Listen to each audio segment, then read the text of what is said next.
If you can stamp your feet, put your hands together, Elliot Kay.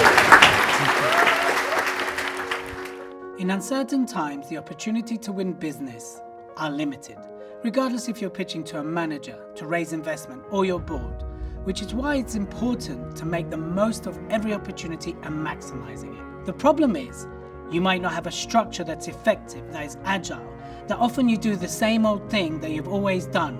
Now that won't work in the current environment. Having a unique structure and using the right language are essential to ensure you stand out.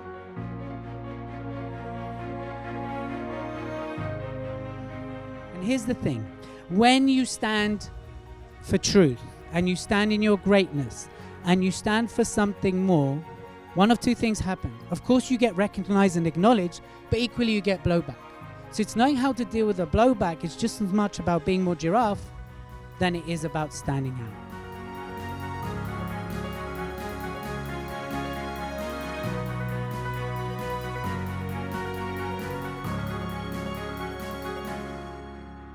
What's really important is you need to think of when you're winning business a bit like building a bridge.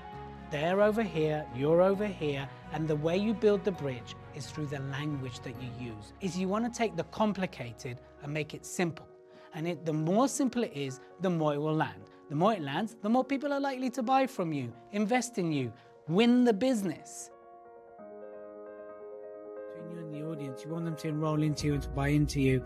And you've got to use language that your audience can relate to, they can be a part of, that they go, yeah, that's me. Because the moment you're telling a story, they're going to go through that, right? They're going to immediately put themselves into the story.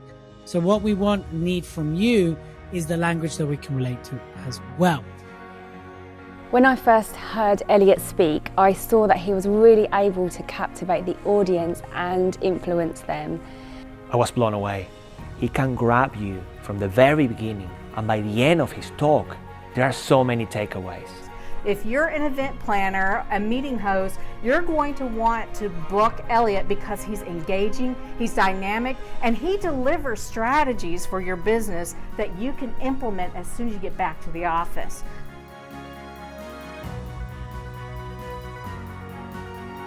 So then he goes, tell me, what is the wealthiest place on this planet? And I went, I don't know. And he just went, boom, and he slapped me.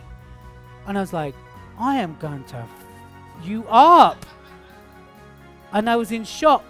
And my head was going, and I'm like, what'd you do that for? And he's like, Elliot, let me tell you the answer.